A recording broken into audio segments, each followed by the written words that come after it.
Está na hora de viajar pelos 5 continentes. Já sabe que é por aqui na Rádio Observador que analisamos todas as semanas a geopolítica internacional e sempre em boa companhia com a ajuda do historiador Bruno Cardoso Reis. Bruno, hoje não estás nos Estados Unidos, até estás mais perto de nós, em Roma. Bem-vindo, como é que estás? Sempre um viajado. Obrigado. Sim, é percorrer os 5 continentes. Sim, vim aqui para uma... Exato, estou a tentar fazer o possível por isso, mas desta vez é mesmo só entre a América e a Europa. Mas vim aqui a uma sessão bastante interessante no Colégio de Defesa da NATO sobre este tipo de ataques híbridos que agora está infelizmente muito na moda, ações de sabotagem, enfim, todo tipo de ações que não são bem guerra, mas que muitas vezes têm efeitos parecidos. Não sei se fica a faltar algum, Bruno. Já fizeste a partir de Moçambique, África, Estados Unidos, agora Europa. Podemos tentar a Oceania. Ásia. Sim, por aí. Oceania, sim. Ainda vamos a tempo. Mas Fiji, algo assim. Mas, Bruno, temos falado bastante das ilhas do Pacífico, mas infelizmente não a partir das ilhas do Pacífico. Temos de fazer uma visita de estudo até lá. Tem de ser. Exato. Esta semana temos muitos assuntos para analisar e temos mesmo de começar pela Síria e pela queda do regime de Bashar al-Assad. Aliás, foi um assunto que também marcou o episódio da semana passada.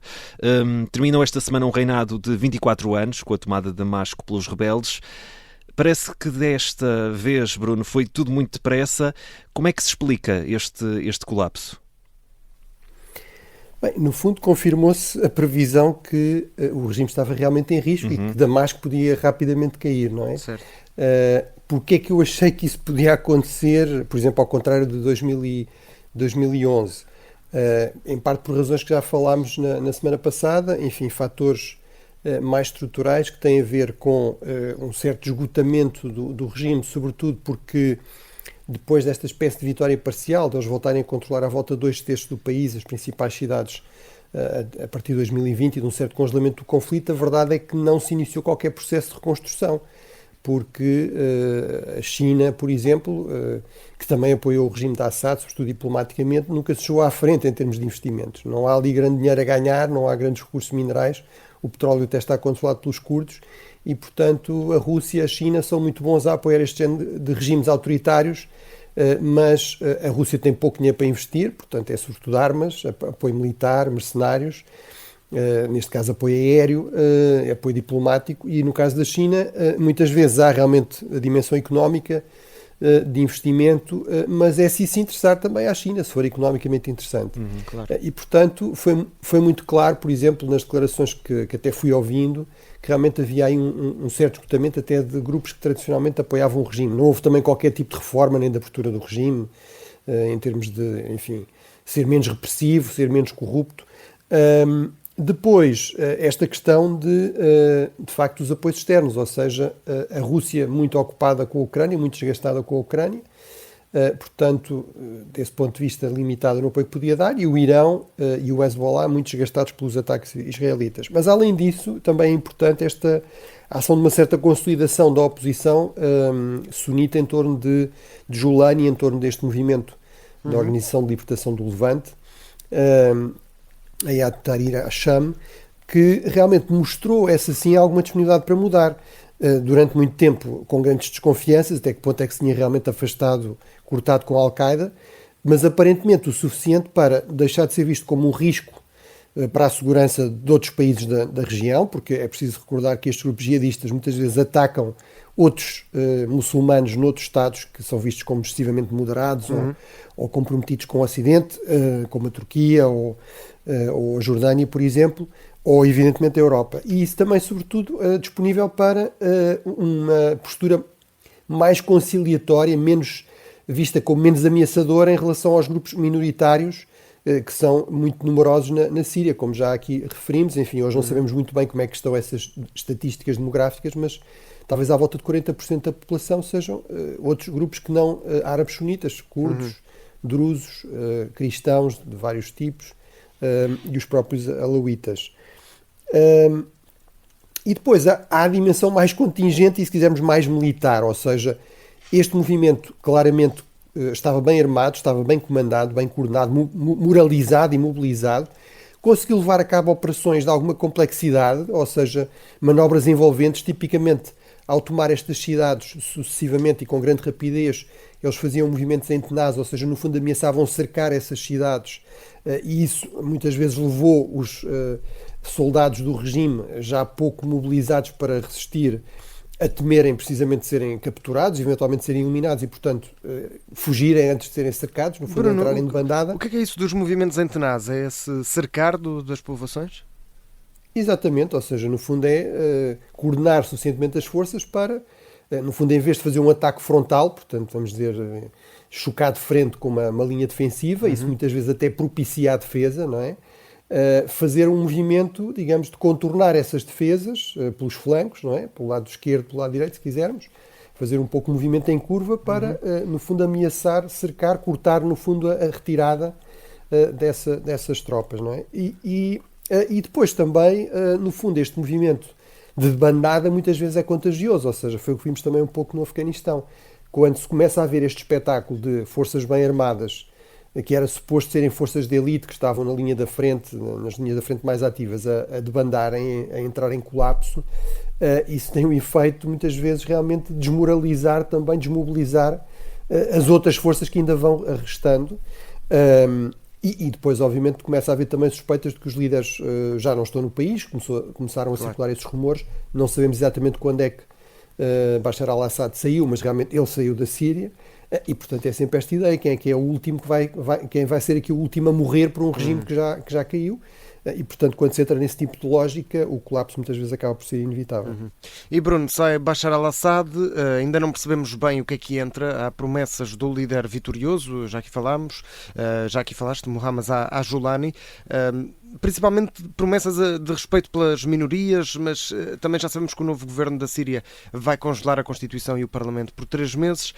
O que é que afinal se vai seguir internamente? Já é claro?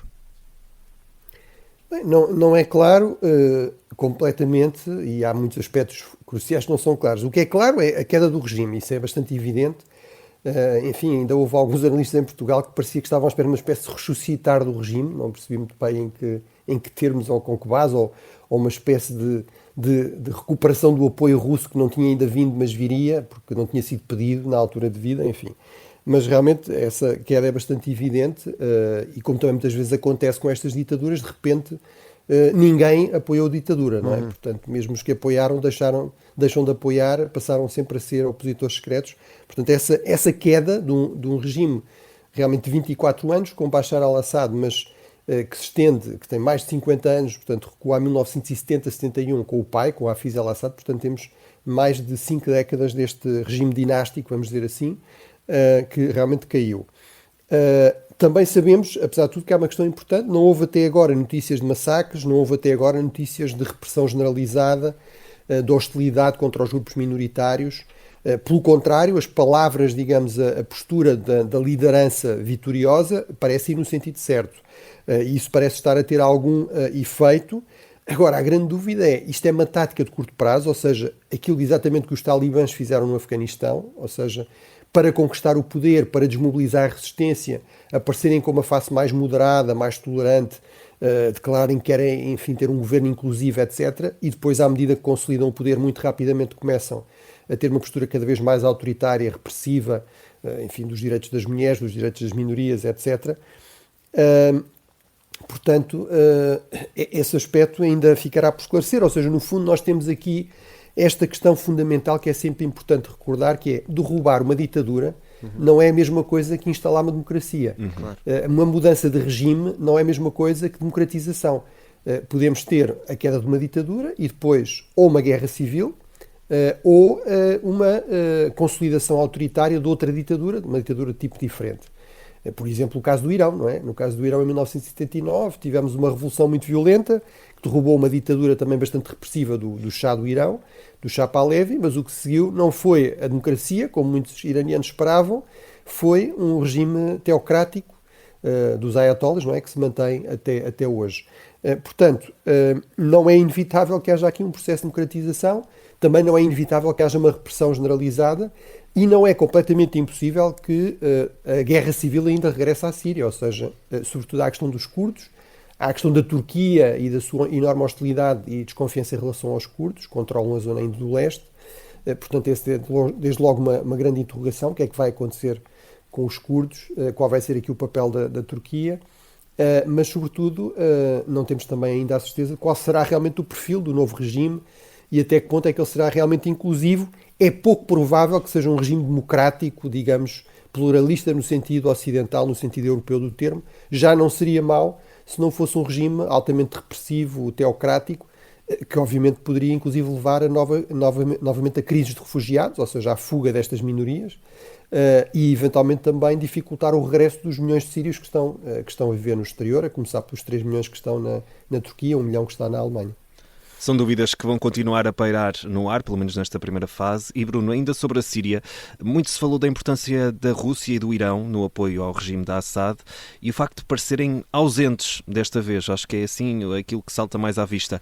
Para além destas alianças, qual é o impacto regional e global desta queda do regime sírio?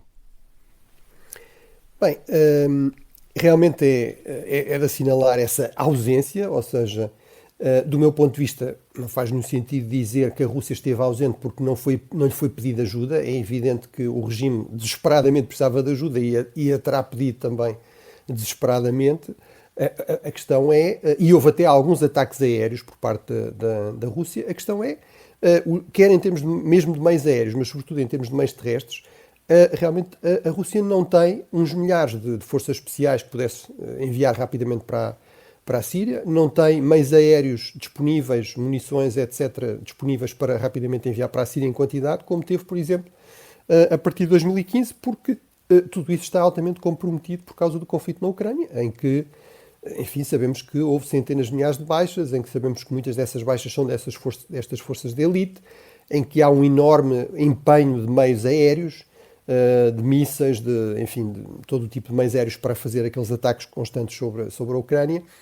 Muitas vezes temos a indicação de que há limitações até no arsenal disponível, por exemplo, porque a Rússia está a recorrer a mísseis, a drones, a mísseis da Coreia do Norte, a mísseis e a drones do Irão, e portanto tudo isso obviamente explica aqui esta relativa ausência. No caso do Irão, que é aqui o grande derrotado, ou seja, as próprias declarações do Guia Supremo queixando-se da intervenção americana e israelita, enfim, de uma forma um pouco delirante.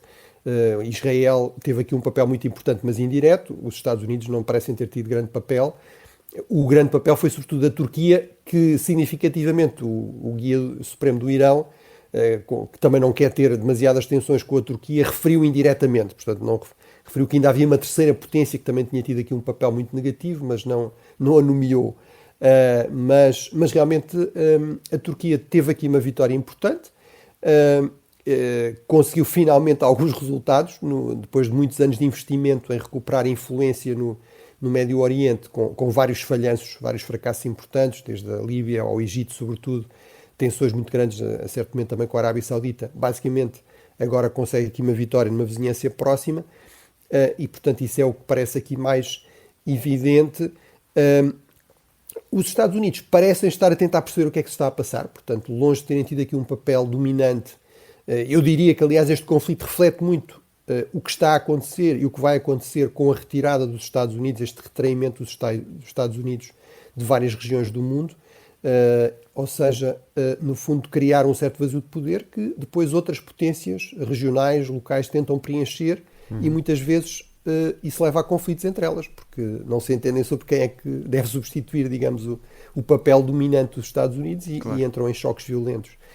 E, portanto, significativamente, o secretário de Estado, o chefe da diplomacia norte-americana, Anthony Blinken, foi à região, já esteve na Jordânia, na Turquia, que são países vizinhos da Síria, para tentar perceber exatamente o que está a passar e para passar esta mensagem que para os Estados Unidos é possível até reconsiderar a classificação do grupo que agora tomou o poder como um grupo terrorista, desde que eles mostrem o seu compromisso com, de facto, não levar a cabo ataques terroristas, enfim, não apoiarem o jihadismo transnacional e hostil ao Ocidente, e também se mostrarem, no fundo, um compromisso com um governo relativamente inclusivo na Síria, ou seja, que não ameace estas várias minorias, nomeadamente os curdos.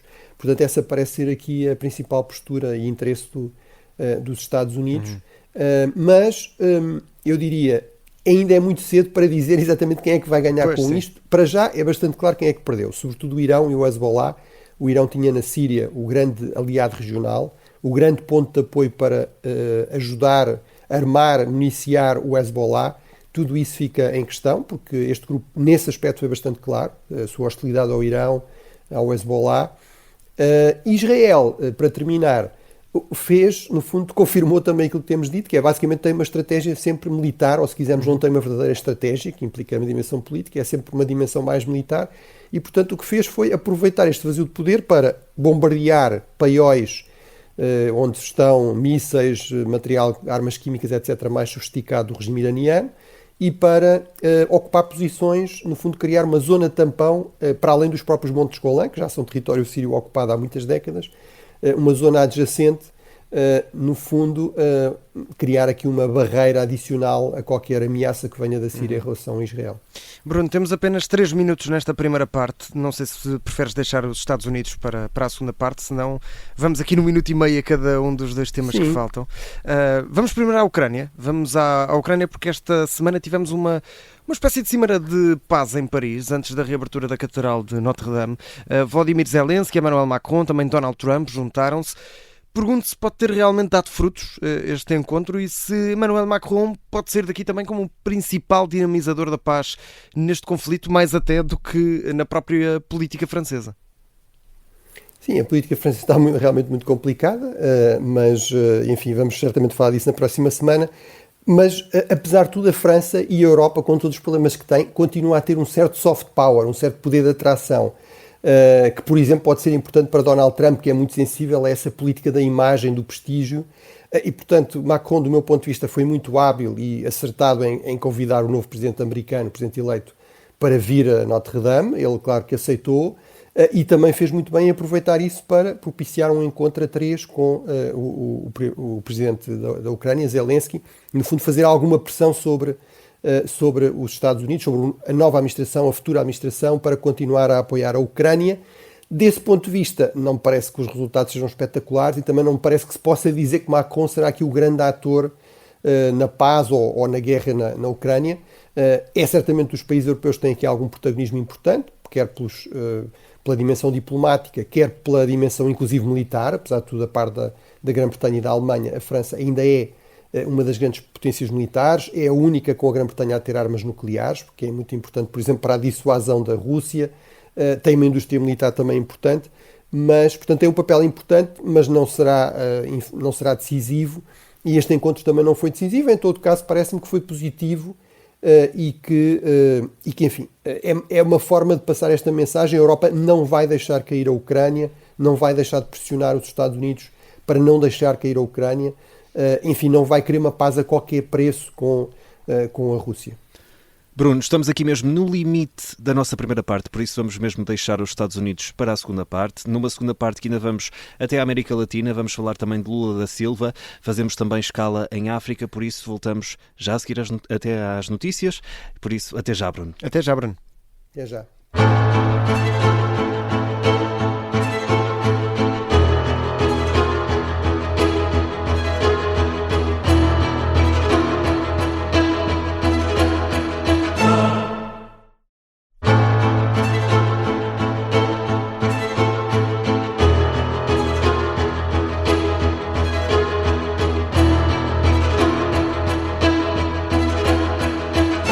Segunda parte do 5 Continentes na Rádio Observador, sempre com o historiador Bruno Cardoso Reis.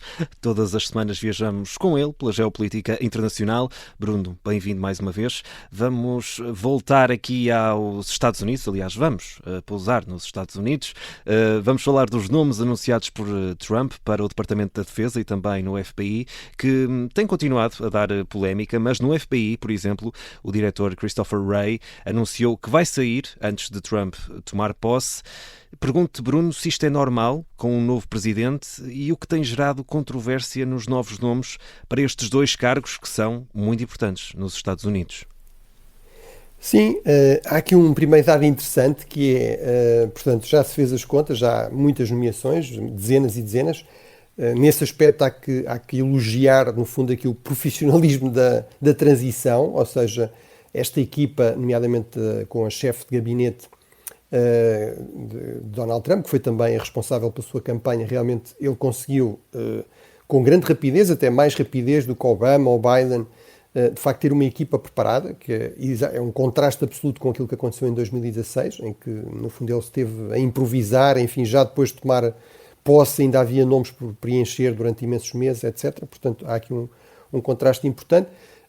Também é de assinalar que são nomes claramente alinhados com as suas ideias, com a sua ideologia, com os seus princípios, portanto não há aqui a necessidade de ir buscar, no fundo, figuras do Partido Republicano mais tradicional, mais moderado, que em muitos casos, durante o primeiro mandato de Trump, no fundo, só punham aquilo que Donald Trump defendia.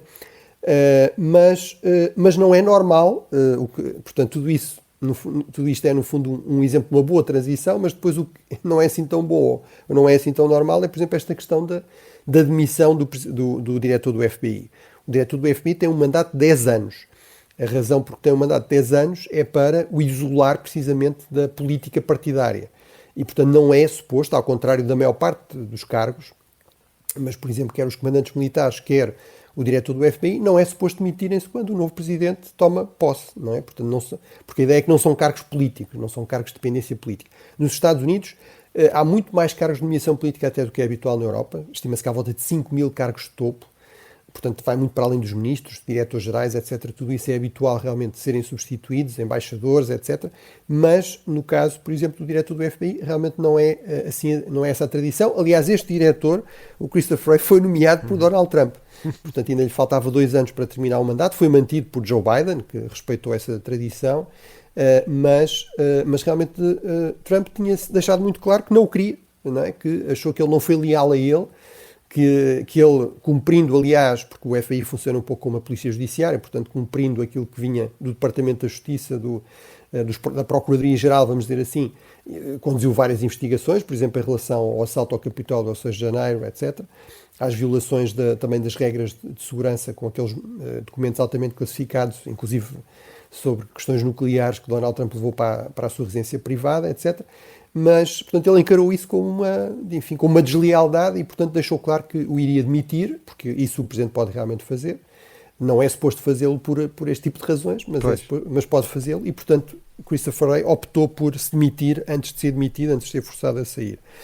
Em relação aos nomes e porque é que estão a dar tanta controvérsia, bem, fazem parte os dois no grupo 14 que sobretudo o Pete Hegseth é aqui o mais exemplar disso, o da defesa, de colaboradores habituais, regulares ou ocasionais da Fox News, portanto o canal, digamos, mais conservador na televisão americana e de que Donald Trump é um grande fã. Portanto, confirma-se também ao que nós referimos aqui, que é uma das prioridades na seleção para Donald Trump, além da lealdade pessoal, da lealdade a ele e às suas ideias, mas inclusive pessoal a ele, é esta questão de ter uma boa imagem, não é? Portanto, passar bem na televisão. E uma imagem pública, não é? Também. Exatamente, uma imagem pública, no fundo ser um bom comunicador, projetar uma imagem até em termos físicos, no fundo, que seja positiva. O problema com o Pete Hegseth, que realmente cumpre esses critérios, é que, bem, do meu ponto de vista, o grande problema, na verdade, é que ele tem uma visão completamente passadista, reacionária do que é a defesa, quer dizer, ele vai dirigir o maior orçamento de defesa do mundo, são 900 mil milhões, é mais do que o orçamento de muitos países, uma organização que tem 2 milhões de militares e 1 milhão de civis, com prioridades como acabar com as mulheres em posições de combate, isto quando há à volta de 250 mil mulheres nas Forças Armadas Americanas, e há uma enorme dificuldade neste momento nos Estados Unidos e em geral em recrutar pessoas qualificadas, ou seja, para aquilo que se quer, por exemplo, para coisas como ciber, o espaço, etc. Quer dizer, muitas vezes aí as mulheres até neste momento têm mais qualificações em média do que os homens. Enfim, ele diz que é só entre aspas, para postos de combate, mas obviamente o que é que são posições de combate, o que é que são postos de combate e será que essa mensagem será percebida ou será que a mensagem não vale a pena às mulheres apostarem muito numa carreira militar porque vão estar muito limitadas enquanto este novo secretário estiver em funções, ou se este novo secretário vier a estar em funções. Enfim, é muito esta opção também com os chamados generais woke, portanto aparentemente há uma epidemia, digamos, de esquerdismo entre os oficiais superiores americanos, o que é uma coisa bastante bizarra para quem conhece minimamente os militares americanos, mas portanto ele quer aparentemente fazer uma espécie de purga desses militares mais woke, Ora, o que ele não fala todo estamos a assistir a uma revolução tecnológica enorme, há enormes desperdícios e ineficiências no investimento em defesa da parte dos Estados Unidos, uma grande dificuldade em adaptar-se rapidamente, digamos, aos novos desafios, às novas tecnologias. Portanto, sobre isso ele não tem nenhum tipo de visão. Mas, enfim, em termos práticos, aquilo que tem suscitado polémica é, sobretudo, o facto dele próprio confessar que teve um problema muito sério de alcoolismo, ou seja, não estamos aqui a falar de alguém de vez em quando apanhar uma bebedeira com os amigos, estamos a falar de ser sistematicamente apanhado bêbado, aparentemente no trabalho, no local de trabalho, e também ter sido afastado, no fundo, de funções de direção, as poucas que teve, por precisamente incompetência, má gestão de fundos, portanto, questões muito sérias, mas vamos ver se isso é suficiente para afastar alguém que claramente é muito leal a Trump e a quem Trump parece ser bastante leal.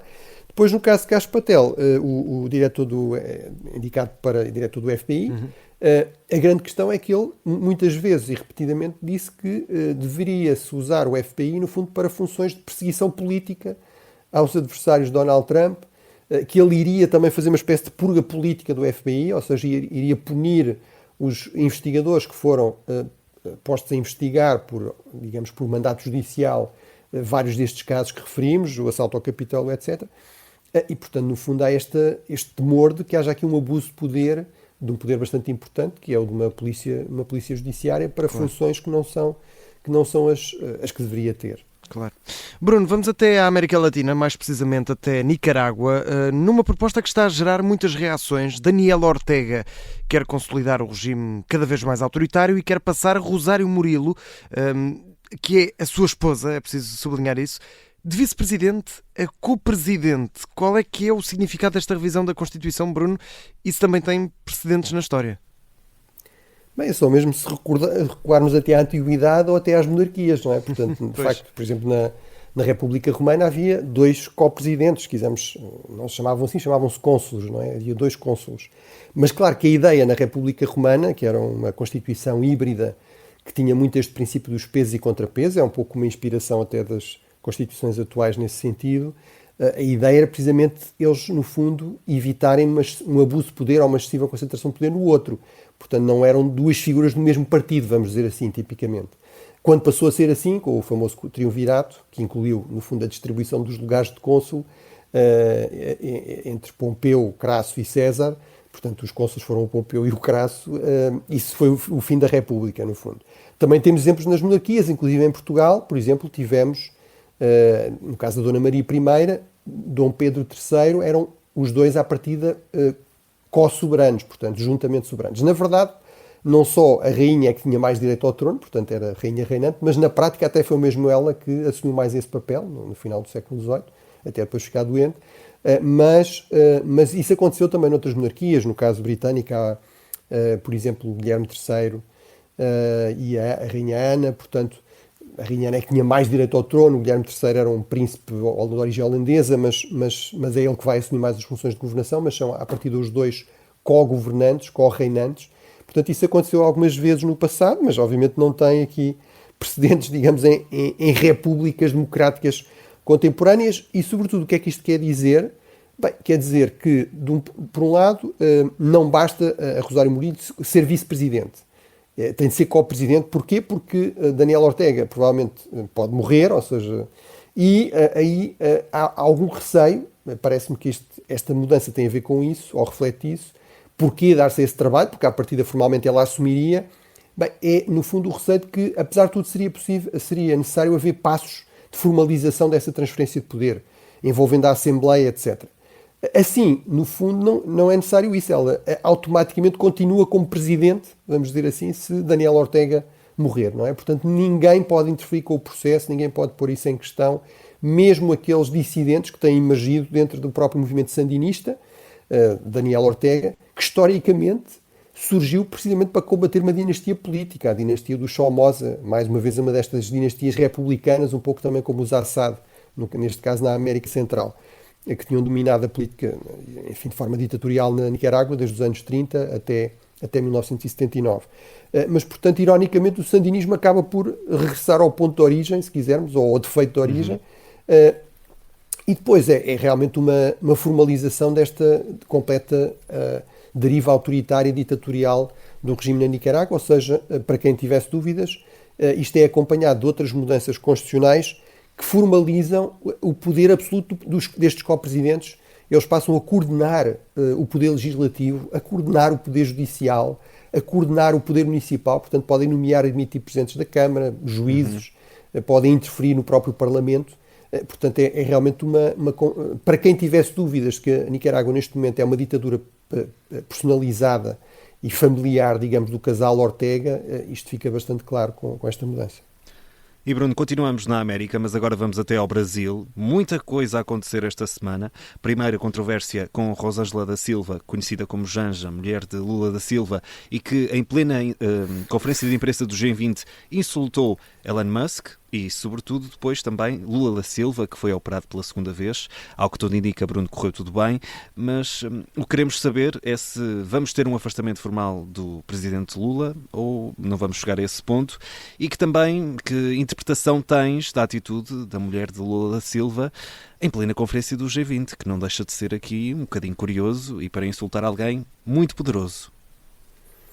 Sim, ou seja, no Brasil não há obviamente uma co-presidente, a mulher do presidente Lula não é vice-presidente, não tem funções, digamos, formais, e até por isso, se calhar, até porque realmente o Brasil é uma democracia muito mais institucionalizada e mais resiliente, como aliás ficou demonstrado agora com a resistência a esta tentativa de golpe, etc., realmente houve algumas críticas, ou tem havido cada vez mais críticas a este protagonismo da segunda mulher Lula da Silva, que é uma socióloga, que vem desta ala mais à esquerda do Partido dos Trabalhadores, é muitas vezes até culpada, vamos dizer assim, entre aspas, de Lula ter uma postura mais ideológica, se calhar menos pragmática, quer na política interna, quer na política externa, mais à esquerda, se quisermos. Eu acho que essas críticas não fazem muito sentido, desde logo porque, enfim, isso é uma responsabilidade de Lula, ele é que tem de saber o que é que tem para onde é que quer ir, em termos mais políticos, etc. Também não me parece que seja assim tão verdade, ou que seja assim uma diferença tão grande. Agora, é verdade que até do interior do próprio governo e da coligação e até do partido há algumas queixas, umas anónimas. Tem criado mal-estar, é isso? No sentido de dizer que, sobretudo em termos diplomáticos e em termos destas cimeiras, realmente parece haver aqui um protagonismo excessivo da mulher do presidente, não é? Se quisermos, da primeira-dama, que de facto não tem outra legitimidade que não seja essa, o que obviamente limita a sua legitimidade política de forma bastante significativa. Uma coisa é ela, informalmente, digamos, na privacidade, digamos, da sua casa, aconselhar como entender o marido, não é? Mas em termos públicos, assumir este protagonismo realmente parece algo um pouco questionável. No caso dessa cimeira do G20, por exemplo, desviou atenções daquilo que eram as prioridades do presidente Lula, de criar aqui um amplo consenso em torno da questão da fome, do combate à pobreza, etc., para outros temas que não têm nada a ver. E, portanto, desse ponto de vista, parece-me que as críticas são talvez mais justificadas, mas geralmente a situação não tem nada a ver. No caso do Brasil, no entanto, temos esta questão curiosa em relação ao vice-presidente, que é, no Brasil temos um sistema presidencial um pouco no modelo americano, aparentemente, mas a realidade política é muito diferente e a verdade é que o presidente precisa de coligações amplas no Congresso. O Congresso brasileiro é altamente fragmentado, ao contrário do norte-americano, e, portanto, isso também se reflete muitas vezes na escolha de vice-presidente, ou seja, o vice-presidente muitas vezes não é do mesmo partido que o partido do presidente, por regra não tem sido assim, e, portanto, ou seja, não é como nos Estados Unidos, o presidente e a vice-presidente, ou o vice-presidente, são do mesmo partido, não é? Portanto, se o presidente tiver de ser substituído, é evidente que o vice-presidente o fará, e o fará, enfim, dentro da mesma linha política. Aqui não seria o caso com Geraldo Alckmin, que realmente é, digamos, não é do PT, não é do partido do presidente, e, portanto, talvez também por isso, e porque a operação correu bem e terá sido relativamente rápida, houve a opção por, formalmente, o vice-presidente não assumiu a presidência, embora na prática tenha substituído o presidente Lula em algumas funções, inclusive de representação diplomática, mas à partida o presidente continua em funções e esperemos que recupere bem e rapidamente. Bruno, temos de acelerar, só temos até ao final 4 minutos. Vamos até a África, vamos falar das eleições no Ghana, mas também na Namíbia. E se no Ghana temos um regresso à presidência, na Namíbia fez-se história, o país vai ter a primeira mulher presidente. O que é que nos dizem os resultados, Bruno? O que é que podemos esperar do que aí vem? Isto numa altura em que também em Moçambique a contestação continua, precisamente por causa dos resultados eleitorais que foram conhecidos em outubro. Bem, começando por Moçambique, infelizmente a contestação continua, os protestos e a violência também continua, já temos mais de 100 mortos. O Conselho de Estado, que é um órgão consultivo do Presidente, pareceu formular uma espécie de posição negocial, ou seja, veio falar de uma velha reclamação da oposição, que é a despartidarização da Comissão Eleitoral, portanto, mas isso não parece ser suficiente. O Conselho Constitucional, que é quem tem a última palavra aqui, veio dizer que não recebeu, que vai analisar tudo isto minuciosamente, mas que não recebeu nenhuma queixa formal. Ora, Venâncio Mondlane, o principal candidato da oposição e que reclama ter sido o vencedor, e o seu partido, Podemos, o partido que o apoia, vieram contestar isso e dizer que isso é mais um exemplo de que o Conselho Constitucional não está a ser rigoroso. Vimos também alguns apelos de líderes religiosos, em linha com o que tínhamos referido, nomeadamente da comunidade muçulmana, no sentido de apelar a um maior diálogo e fazendo algumas críticas, inclusive, à Frelimo por falta de disponibilidade para esse diálogo. Portanto, vamos ver se essa via avança, porque realmente as outras não parecem relativamente bloqueadas, dos partidos e do Presidente, ou mesmo a regional, digamos, desta Organização da África Austral, que já falámos. Mas a África realmente é um continente muito diverso e, portanto, temos situações muito diversas. No caso da Namíbia, tivemos a primeira mulher presidente, uma líder da SWAPO, portanto, do movimento que tem dominado a Namíbia desde a independência e que é o antigo movimento de libertação, mas é vista como uma figura, digamos, que não é suspeita de corrupção e com algumas ambições de reforma. Isso aparentemente terá sido suficiente para travar a queda no voto da SWAPO. Ela teve, aliás, ligeiramente mais votos que o seu antecessor, 57%, e mais votos do que o partido. A SWAPO conseguiu estar ligeiramente acima dos 50%. Enfim, apesar de tudo, os resultados foram contestados pela oposição, mas provavelmente a fragmentação da oposição não ajudou aí a oposição a conquistar o poder. Foi o que aconteceu no Ghana. No Ghana, realmente, mais uma vez tivemos eleições em que a oposição venceu e em que o partido no poder, reconheceu a sua derrota e aceitou essa derrota. Portanto, isto mostra-nos que temos de ter cuidado em generalizar sobre a democracia em África. Bruno, terminamos a nossa viagem na Coreia do Sul, no caos que se instalou depois do Presidente ter decidido declarar a lei marcial no país. Pergunto-te, e temos mesmo muito pouco tempo, como estão os ânimos por agora e se achas que de alguma forma a Coreia do Norte vai tentar capitalizar e aproveitar este impasse que se verifica no país? Bem, de facto é uma situação excepcional. A expectativa é que provavelmente o Presidente acabará por ser afastado, portanto por haver um processo chamado de impeachment ou afastamento. Isso implicará que alguns deputados da direita acabem por votar o seu afastamento.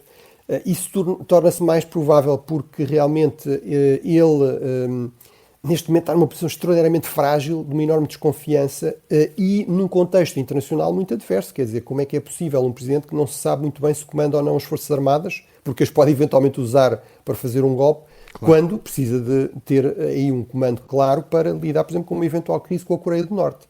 Agora, realmente, de forma interessante, a Coreia do Norte demorou muito a reagir, reagiu de uma forma completamente delirante, acusando o presidente Sun de ser um ditador. Ora, isto da parte de um regime que é o mais ditatorial do mundo, provavelmente, é um regime de tal forma totalitário que os norte-coreanos fogem para a China e para a Rússia para viverem mais livres do que vivem na Coreia do Norte. Mas, apesar de tudo, realmente não houve sinais de algum tipo de escalada militar, enfim, de algum aproveitamento mais a esse nível, mas esse risco existe sempre e, portanto, esse é mais um argumento para, no fundo, procurar resolver aqui a crise.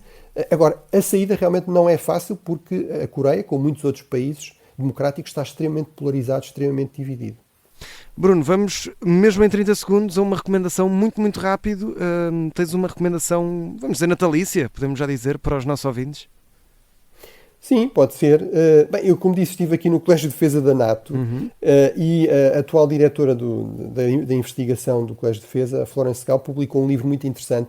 Existe uma versão em alemão, chamado Zukunft, mas há uma versão também em espanhol, que será talvez mais acessível aos leitores portugueses, que se chama Futuro, e que é realmente um exercício muito interessante, no fundo, para explicar como é que se faz perspectiva, como é que se faz análise de perspectiva, como é que se faz previsões, se quisermos, de uma forma relativamente séria, o que obviamente implica, desde logo, um ótimo conhecimento do passado. Pode parecer um pouco paradoxal, mas realmente a base indispensável para qualquer análise do futuro é perceber o que é que aconteceu até agora, não é? Só a partir daí é que podemos fazer previsões, imaginar cenários com alguma base sólida, mas é realmente uma leitura bastante interessante. O livro está bastante bem escrito e obviamente foca-se muito no futuro também, nestes temas que nos interessam mais, da geopolítica internacional.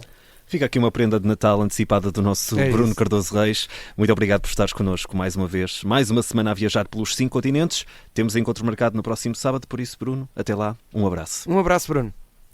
Bom fim de semana, obrigado, até para a semana.